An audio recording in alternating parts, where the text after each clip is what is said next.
Assalamualaikum warahmatullahi wabarakatuh.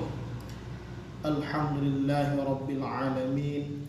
Wassalatu wassalamu ala asyrafil anbiya'i wal mursalin sayyidina wa maulana Muhammadin wa ala alihi wa sahbihi ajma'in, amma ba'd.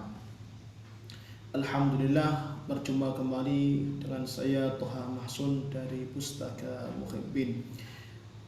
Alhamdulillah kita bisa melanjutkan kembali ngaji kita kitab Mabadi Fiqhiyah Juz 2 karya Syekh Umar Abdul Jabbar.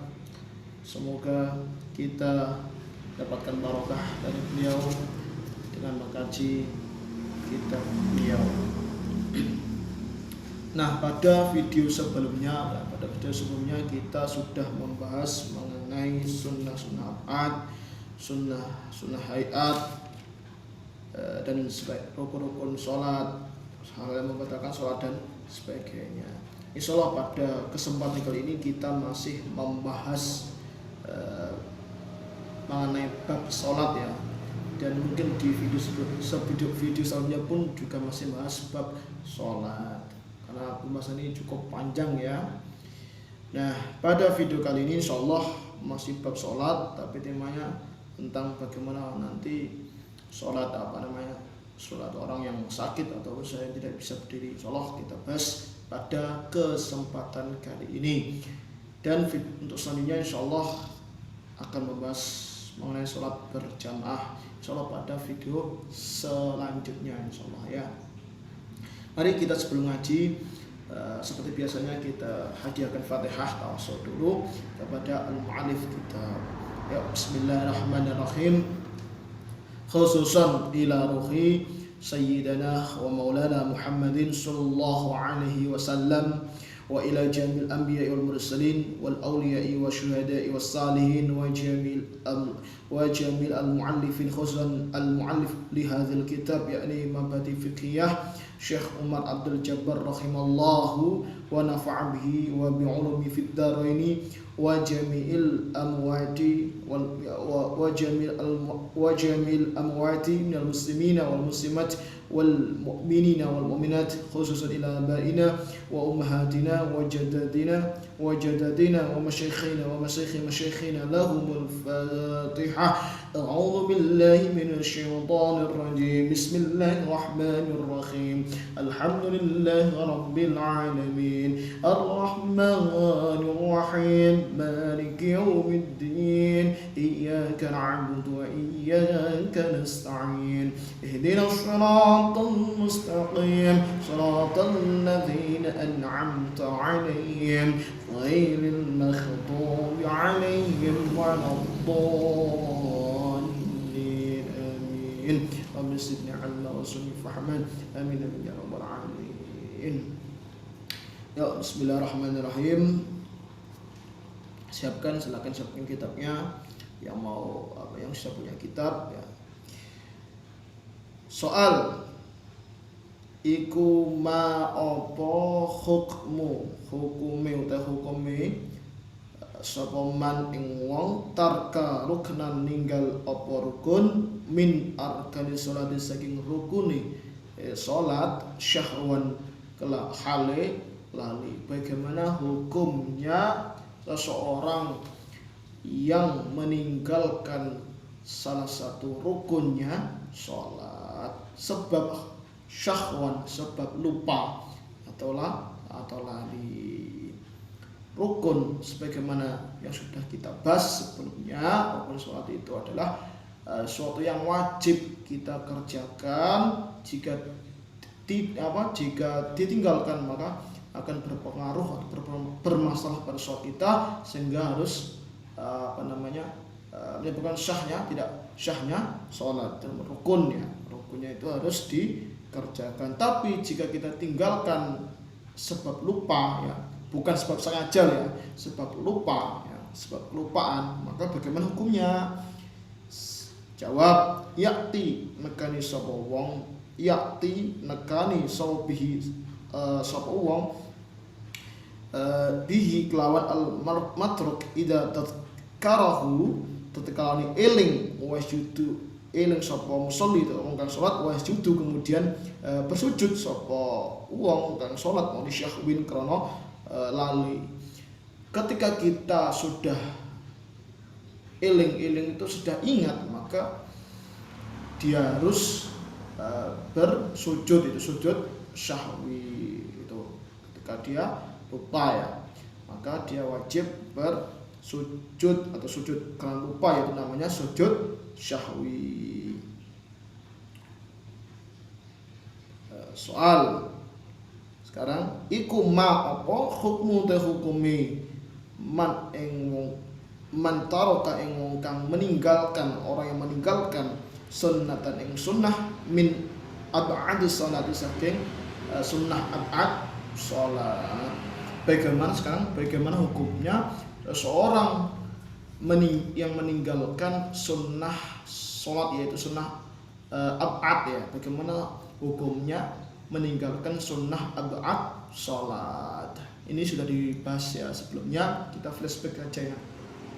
Jawab, la yakti orang akan sapa wong biha wong ing sunnah bal yasjudu balik sujud sapa wong li syahwin krana lali, yaitu orang yang meninggalkan sunnah abad ya, sunnah abad sebab kelupaan misalnya, maka dia tidak perlu mengulangi sunnah abad tersebut ya, tetapi ia hendaklah ia sebaiknya melakukan sujud sahwi. Itu kalau sunnah ab'ad.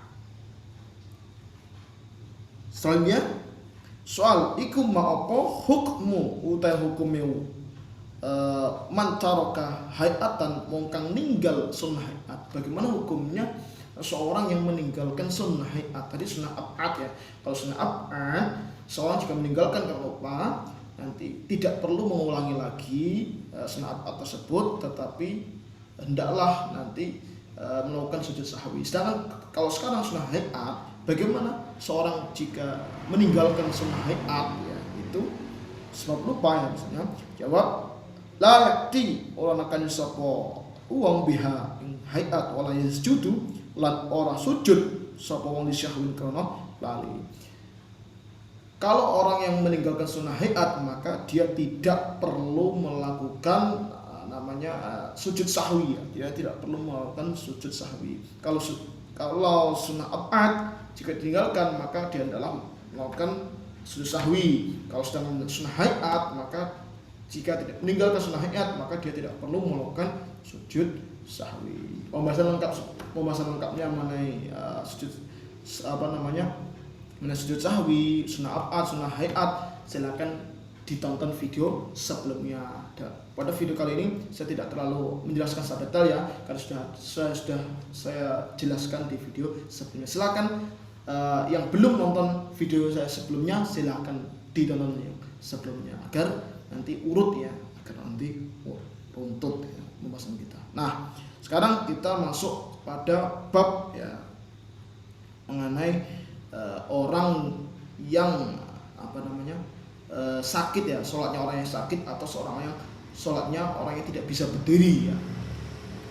Soal iku ma apa hukmu utai hukume mana sapane wong ajaza kang apes andal qiyami saking ngadeg fi salat ing dalam salat al mafruḍati kang den fardhu. Bagaimana hukum sholat seseorang yang tidak bisa berdiri, atau misalnya orang yang sedang sakit ya misalnya. Bagaimana hukumnya orang yang tidak bisa berdiri atau orang yang sedang mengalami sakit ya, sehingga ia tidak memungkinkan untuk berdiri. Bagaimana hukumnya? Nah, seperti kita ketahui bahwa saya tambahkan ya, seperti yang sudah kita ketahui bahwa sholat 5 waktu itu, sholat fardu itu wajib ya, wajib untuk semua umat Islam seluruh dunia ya, dari baik dari barat maupun sampai timur, itu semua wajib dilakukan. termasuk ketika sakit pun juga wajib melakukan sholat. Jadi seluruh ulama sepakat bahwa sakit itu tidak bisa menggugurkan kewajiban sholat 5 waktu itu. Nah, tapi ada tata caranya ya. Kita misalnya sakit atau tidak bisa sholat kita tidak gugur, tapi ada kewajiban, yaitu ada tata caranya yang dimana tata cara ini dapat meringankan dia sholat ya gitu ya.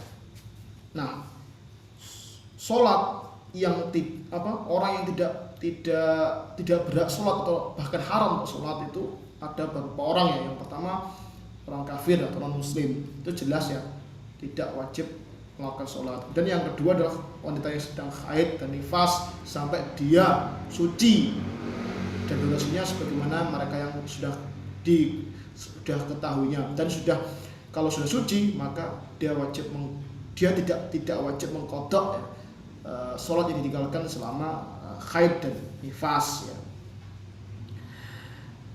Terus yang ketiga orang gila. Orang gila itu sudah jelas ya, orang gila itu tidak wajib sholat ya, tidak kena kewajiban sholat. Dan juga yang terakhir adalah anak laki-laki yang belum sampai derajat baligh ya, itu tidak kewajiban untuk melaksanakan sholat. Ataupun orang sakit, orang yang dapat berdiri masih diwajibkan untuk melaksanakan sholat 5 waktu atau sholat fardu, tapi dengan beberapa cara yang sedikit berbeda dengan orang yang sehat ya, atau orang yang dapat berdiri. Sekarang bagaimana tata caranya bagi orang yang sakit ya, atau orang yang tidak bisa berdiri? Itu sekarang jawab, yusalli, sholat, kemudian sholat sapa wong jalisan, dengan duduk ya. Wa idza datat kalanya ajaza apes sapa wong anil julusi saking lungguh, salli mongko sapa wong muttaji'an hale turu miring. Wa in ajaza lan apes sapa wong anil ittija'i saking turu miring, sholat mongko sholat sapa wong mustaliqian hale turu melumah.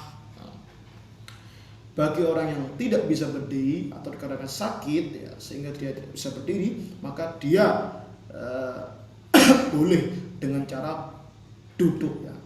Duduk jika tidak bisa berdiri, maka dia duduk. Dan jika dia tidak bisa duduk, maka dia boleh secara tidur miring ya. Tidur miring. Dan jika tidak bisa tidur miring, dia boleh tidur melumah. Melumah itu terlentang ya.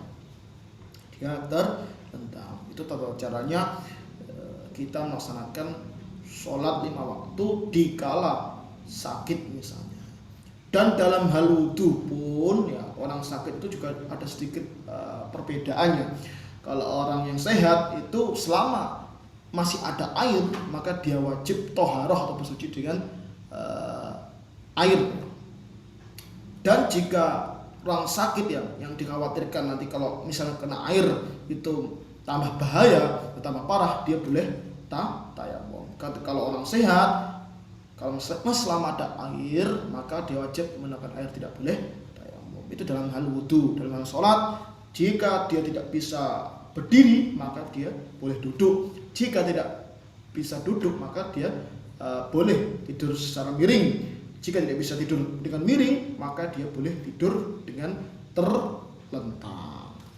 Amma naflu, anapun utawi sholat sunnah.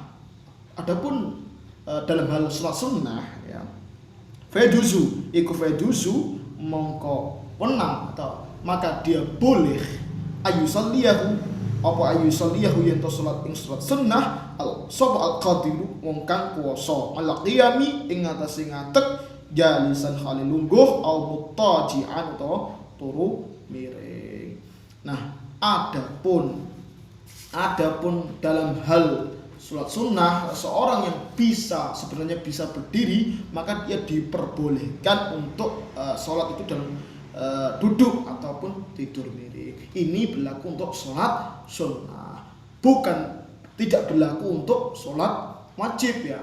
Kalau sholat sunnah, orang yang sebenarnya bisa berdiri, itu boleh duduk atau tidur miring untuk sholatnya, itu khusus untuk sholat sunnah ya. Demikian, semoga bermanfaat dan sampai bertemu di video selanjutnya yang insya Allah kita akan membahas pada video selanjutnya, yaitu mengenai sholat berjamaah, mengenai hukum sholat berjamaah dan lain-lain. Insya Allah kita bahas di video selanjutnya. Jangan lupa subscribe dan bunyikan tombol lonceng di kanan atas agar Anda tidak ketinggalan video-video saya selanjutnya.